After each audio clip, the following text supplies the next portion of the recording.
Hi friends, சட்டக்கண்ணாடி வழியாக உங்களை சந்திக்கின்ற அமிர்தாவின் அன்பு வணக்கம். நம்ம இன்னைக்கு வந்து செக்ஷன் 3ல இருந்து செக்ஷன் 10 வரைக்கும் கவர் பண்ண போறோம். ஆல்ரெடி நம்ம வந்து செக்ஷன் 2 ஓட டெஃபினிஷன் கிளாஸ் பக்காவா கம்ப்ளீட் பண்ணிட்டு இருக்கோம். இப்போ வந்து நம்ம செக்ஷன் 3 பத்தி பார்ப்போம். Section 3 communication, acceptance and revocation of proposals. The communication of proposals, the acceptance of proposal and the revocation of proposals and acceptance respectively are deemed to be made by any act or omission of the party proposing, accepting or revoking by which he intends to communicate such proposal, acceptance or revocation, or which has the effect of communicating it. ஒரு குறிப்பிட்ட நபர் வந்து தன்னுடைய எண்ணத்தை ஒரு ப்ரொபோசலா மாத்தி எப்படி communicate பண்றான், எப்படி அக்செப்ட் பண்றான், அதை எப்படி ரிவோக் பண்றான் அப்படின்றத பத்தி தான் இந்த செக்ஷன் சொல்லுது. Communication when complete. The communication of a proposal is complete when it comes to the knowledge of the person to whom it is made. எப்போ கம்யூனிகேஷன் கம்ப்ளீட் ஆகுது அப்படின்னு சொல்லியாச்சுன்னா, யாருக்கு எந்த செய்தியை நம்ம தெரியப்படுத்தணும்னு நினைக்கிறோமோ அந்த செய்தி அந்த பர்டிகுலரான நபர்கிட்ட போய் அடையும் போது அவங்க அதை தெரிஞ்சுப்பாங்க இல்லையா, அப்போ அந்த கம்யூனிகேஷன் கம்ப்ளீட் ஆகுது. The communication of an acceptance is complete as against the proposer when it is put in a course of transmission to him so as to be put out of the power of the acceptor. proposal வந்து யாருக்கு போய் சேரணுமோ அவங்களுக்கு போய் சேர்ந்தாச்சு. இப்போ என்ன பண்றாரு, அந்த ப்ரொபோசலை இவர் என்ன பண்றாரு, வாங்கினவரை அக்செப்ட் பண்றாரு. அந்த அக்செப்ட் பண்ணதை இவருக்கு தெரியப்படுத்தணும்ல, அவர் எந்த மோட்ல கம்யூனிகேட் பண்றாரோ அந்த கம்யூனிகேஷன் சரியானதா இருந்தாச்சுன்னா அந்த கம்யூனிகேஷன் கம்ப்ளீட் ஆயிடுது. அதே செக்ஷன்லயே நெக்ஸ்ட் ரெவகேஷனை பத்தியும் சொல்லியிருக்காங்க. என்னன்னா, the communication of a revocation is complete when as against the person who makes it, when it is put into a course of transmission to the person to whom it is made so as to be out of the power of the person who makes it, as against the person to whom it is made when it comes to his knowledge. இது உங்களுக்கு ஒரு illustration முக்கியமா சொல்றேன். ஏ அப்படிங்கிறவர் வந்து B கிட்ட ஒரு ப்ரப்போசலை வைக்கிறாரு. பி வந்து அதை வாங்கிக்கிறாரு. வாங்கிட்டு இவர் தன்னுடைய அக்செப்டன்ஸ் செலுத்துறதுக்கு முன்னாடியே இல்ல நான் பண்ண ப்ரப்போசலை வந்து நான் திரும்ப பெற்றுக்கொள்கிறேன் அப்படின்னு சொல்றது வந்து ரெவகேஷனா வருது. செக்ஷன் 5 என்னன்னு பார்க்கலாம். Section 5ல revocation of proposal and அக்செப்டன்சஸ் பத்தி சொல்லுது. A proposal may be revoked at any time before the communication of its acceptance is complete as against the proposer, but not afterwards. An acceptance may be revoked at any time before the communication of the acceptance is complete as against the acceptor, but not afterwards. ஒரு proposer வந்து தானே முன்வந்து கொண்டு வச்ச அந்த ப்ரொபோசலை எந்த டைம்ல வேணாலும், அட் எனி டைம்னு சொல்றாங்க, எந்த டைம்ல வேணாலும் திரும்ப பெற்றுக்கொள்ளலாம். ஆனா அதுக்கு ஒரு கண்டிஷன் இருக்கு. இந்த அக்செப்ட் பண்ற ஆளு இவரு கம்யூனிகேட் பண்றதுக்கு முன்னாடியே இந்த ப்ரொபோசர் என்ன பண்ணிடணும் அப்படின்னு சொல்லியாச்சுன்னா, தான் வச்ச ப்ரொபோசலை திரும்ப பெற்றுக்கொள்ளணும். இதுக்கு ஒரு எக்ஸாம்பிள் சொல்றேன். எப்படின்னா, ஏ அப்படிங்கிற ஒரு நபர் வந்து தன்னுடைய வீடை விற்கிறதாக பிக்கு ஒரு லெட்டர் அனுப்புறாரு. நீங்க வாங்கிக்கிறீங்களா அப்படின்னு கேட்டுதான் லெட்டர் அனுப்புறாரு. பி என்ன சொல்றாரு, சரி நான் வாங்கிக்கிறேன்னு லெட்டரையும் எழுதி வச்சுட்டாரு. ஆனா அவர் போஸ்ட் பண்றதுக்கு முன்னாடியே இல்ல நான் இந்த வீடை விற்கிறதுக்கு விருப்பம் இல்லைன்னு ஏ வந்து பி கிட்ட தன்னோட கம்யூனிகேஷன் முக்கியமா தெரிவிச்சுட்டாரு அப்படின்னு சொல்லியாச்சுனாலே அங்க தன்னுடைய ப்ரொபோசல் வந்து ஆட்டோமேட்டிக்கா ரிவோக் பண்ணப்படுது. இதுதான் நபர் ஏயோட ரிவகேஷன். இப்போ சப்போஸ் பியோட ரிவகேஷன் எப்படி இருக்கும்னா, ப்ரொபோசலை இவர் அக்செப்ட் பண்ணிட்டாரு, லெட்டரும் எழுதிட்டாரு, அந்த லெட்டரை அப்படியே ஏக்கு அனுப்பி வச்சுட்டாரு. அந்த லெட்டர் ஏ கையில கிடைக்கிறதுக்கு முன்னாடியே பி ஏதோ ஒரு ஃபாஸ்ட் கம்யூனிகேஷன் முக்கியமா ஏக்கு தெரிவிக்கிறாரு தான் வீடு வாங்க விருப்பம் இல்ல அப்படின்னு சொல்லியாச்சுன்னா அப்போ இது பியோட ரிவகேஷனா மாறுது. வந்துட்டு by the lapse of the time prescribed in such a proposal for its acceptance, or if no time is so prescribed by the lapse of a reasonable time without communication of the acceptance. அதாவது acceptance நடக்கல, proposal கொண்டு வந்துட்டாங்க, acceptance இங்க நடக்கல, proposal வந்துருச்சு, time வந்து prescribed time வந்து fix பண்ணிருக்காங்க. அந்த டைமுக்குள்ளாடி, அந்த பிரிஸ்கிரைப் டைம் உள்ளாடி யாருமே அந்த ப்ரொபோசலை அக்செப்ட் பண்ணாத பட்சத்துல அந்த ப்ரொபோசல் ஆட்டோமேட்டிக்கா திரும்ப பெறப்படுகிறது அப்படின்னு சொல்றாங்க. சப்போஸ் அந்த ப்ரொபோசல்ல டைமே ஃபிக்ஸ் பண்ணலன்னு வச்சுப்போமே, குறிப்பிட்ட டைம் வரைக்கும் பார்ப்பாங்க. அந்த குறிப்பிட்ட டைமுக்குள்ளாடி யாருமே அக்செப்ட் பண்ணலையா, அப்பவும் அந்த ப்ரொபோசல் ஆட்டோமேட்டிக்கா ரிவோக் ஆயிடுது. Section 6 subclass 3ல by the failure of the acceptor to fulfill a condition precedent to the acceptance, அதாவது அக்செப்டார் வந்து கொடுத்திருக்கக்கூடிய ப்ரொபோசல்ல ஏதோ ஒரு கண்டிஷனை வந்து அக்செப்டே பண்ணல அப்படிங்கிற பட்சத்துல அப்படி இருந்தாலும் ரிவோக் ஆகப்படுகிறதுன்னு சொல்றோம்.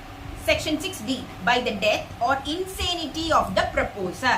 If the fact of his death or insanity comes to the knowledge of the acceptor before acceptance.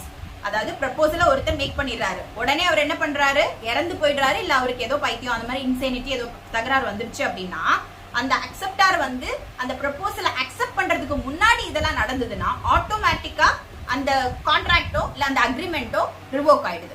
Section 7. Acceptance must be absolute. In order to convert a proposal into a promise, the acceptance must be absolute and unqualified. Be expressed in some usual and reasonable manner, unless the proposal prescribes the manner in which it is to be accepted. If the proposal prescribes a manner in which it is to be accepted and the acceptance is not made in such manner, the proposal may, within a reasonable time after the acceptance is communicated to him, insist that his proposal shall be accepted in the prescribed manner and not otherwise. But if he fails to do so, he accepts the acceptance. Proposal ஆனது ஒரு ப்ராமிஸா ஆகணும் அப்படின்னு சொல்லியாச்சுன்னா acceptance வந்து எப்படி இருக்கணும் அப்படின்னா அப்சல்யூட்டா இருக்கணும், அதாவது நிலையானதா முழுமையானதா இருக்கணும், கலப்பற்றதா இருக்கணும் அப்படின்னு சொல்றோம். அது மட்டும் இல்லாம அந்த அக்செப்டன்ஸ் வந்து ஒரு குறிப்பிட்ட மேனர்ல இப்படி இருக்கணும், ப்ரப்போசல்ல இப்படிதான் அக்செப்ட் பண்ணணும், ரைட்டிங்ல தான் இருக்கணும்னா அந்த ரைட்டிங்ல தான் அக்செப்ட் பண்ணணும். சப்போஸ் அதை ரைட்டிங்ல அக்செப்ட் பண்ணல அப்படின்னா குறிப்பிட்ட டைம் ப்ரப்போசர் வந்து கொடுக்குறாங்க, அக்செப்ட் பண்றவங்களுக்கு கொடுக்குறாங்க. இந்த டைமுக்குள்ளாடி நீங்க இந்த கண்டிஷன்ஸ் எல்லாம் ஃபுல்ஃபில் பண்ணிட்டு வாங்க, அப்பதான் உங்க அக்செப்டன்ஸ் வந்து ஏற்றுக்கொள்ளப்படுது அப்படிங்கிற மாதிரி சொல்றாங்கன்னா அந்த டைமுக்குள்ளாடி அந்த அக்செப்டார் வந்து அக்செப்ட் பண்ணி அந்த கண்டிஷன்ஸை ஃபுல்ஃபில் பண்ணி கொண்டு வரும்போது தான் அந்த அது வந்து ப்ராமிஸா மாறுது. எது ப்ரப்போசல் வந்து ப்ராமிஸா மாறுது. அந்த ப்ரப்போசல்ல இருக்கக்கூடிய கண்டிஷனை வந்து பெர்ஃபார்ம் பண்ணும்போது தான் அந்த ப்ரப்போசலை அக்செப்ட் பண்றதா அர்த்தம். அது ஒண்ணு. ரெண்டாவது வந்து ஒரு கன்சிடரேஷன் வச்சு அந்த கன்சிடரேஷனுக்கு ஓகேன்னு சொல்லி அக்செப்ட் பண்ணும்போது தான் அந்த ப்ரப்போசல் வந்து அக்செப்டன்ஸா மாறுது. Section 8. Acceptance by performing conditions or receiving consideration. Performance of the conditions of a proposal or the acceptance of any consideration for a reciprocal promise which may be offered with the proposal is an acceptance of the proposal. அந்த ப்ரப்போசல்ல இருக்கக்கூடிய கண்டிஷனை வந்து perform பண்ணும்போது தான் அந்த ப்ரப்போசலை accept பண்றதா அர்த்தம். அது ஒண்ணு. ரெண்டாவது வந்து ஒரு கன்சிடரேஷன் வச்சு அந்த கன்சிடரேஷனுக்கு ஓகேன்னு சொல்லி அக்செப்ட் பண்ணும்போது தான் அந்த ப்ரப்போசல் வந்து அக்செப்டன்ஸா மாறுது. Section 9 வந்து promises express and implied. In so far as the proposal or acceptance of any promise is made in words, the promise is said to be express. In so far as such a proposal or acceptance is made otherwise than in words, the promise is said to be implied. இது வந்து express promise and implied promise பத்தி சொல்லுது. express promise அப்படின்னா அது வெளிப்படையாக இருக்கும், அது ரைட்டிங்ல இருக்கும் அல்லது வேர்ட்ஸ்ல இருக்கும்.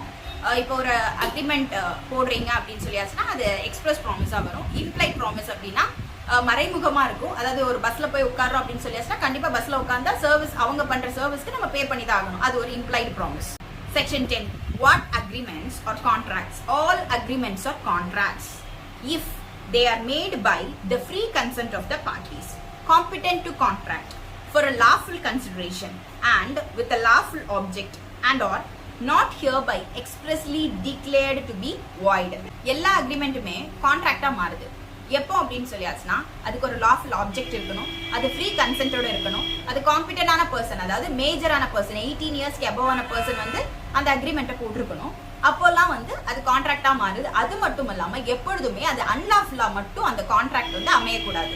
அது மட்டும் இல்லாம இதுக்கு முக்கியமா ஒரு விஷயம் ரொம்ப அவசியம், அதுதான் கன்சிடரேஷன். இந்த கன்சிடரேஷன் பார்ட்டி இல்லைனாலே இந்த அக்ரிமெண்ட் வந்து இன்வாலிட் ஆயிடுது. அந்த கன்சிடரேஷனுக்கு எப்படி இருக்கணும் அப்படின்னா அது லாஃபுல்லான கன்சிடரேஷனா இருக்கணும். எக்ஸாம்பிள், இப்போ வந்து ஒருத்தங்களை கொலை பண்றதுக்கு ஹையர் பண்றாங்கன்னு வச்சுப்போமே, அதுக்காக ஒரு அக்ரிமெண்ட் போட்டுக்கிறாங்கன்னு வைப்போம். அந்த அக்ரிமெண்டே முதல்ல இன்வாலிட். ஏன் அப்படின்னா ஒன்னு அது மர்டருங்கிற அஃபென்ஸுக்கு போகுது, இன்னொன்னு அந்த கன்சிடரேஷன் வந்து லாஃபுல்லான பர்பஸ்க்காக இல்ல, அது அன்லாஃபுல் கன்சிடரேஷனா மாறிடுது. Nothing herein contained shall affect any law force in India and not hereby expressly repealed by which any contract is required to be made in writing or in the presence of witness or by any law relating to the registration of documents. இந்தியாவில் உள்ள எந்த லாவையுமே இந்த contract ஆனது அப்போஸ் பண்ணக்கூடாது. அப்படி அப்போஸ் பண்ணியாச்சுன்னா அது இன்வாலிடா consider பண்ணப்படுது. அது மட்டும் இல்லாம எந்த கான்ட்ராக்ட் இதுல சொல்லப்பட்டிருக்கக்கூடிய எந்த செக்ஷனுக்கும் ஆப்போஸ் ஆகுமே எதையுமே நம்ம வந்து ரிப்பீல் பண்ணிட்டு அல்லது டெலீட் பண்ணிட்டு அந்த கான்ட்ராக்ட்ல எழுதி எழுதி சேர்த்து ஒரு டாக்குமெண்ட்டை வந்து ரெஜிஸ்டர் பண்ணக்கூடாது. அப்படி பண்ணா அது இன்வாலிட் ஆயிடுது. இந்த வீடியோல செக்ஷன் 3ல இருந்து செக்ஷன் 10 வரைக்கும் உள்ள எல்லாமே கம்ப்ளீட்டா கவர் பண்ணியிருப்பேன். இந்த வீடியோ உங்களுக்கு பிடிச்சிருந்தா லைக், ஷேர் அண்ட் சப்ஸ்கிரைப் பண்ணுங்க. அது மட்டும் இல்லாம உங்களுக்கு ஏதாவது டவுட்ஸ் இருந்ததுன்னா நம்மளோட கமெண்ட் செக்ஷன்ல போஸ்ட் பண்ணுங்க. அதோட வீடியோ நெக்ஸ்ட் வீடியோவா வரும். தேங்க்யூ.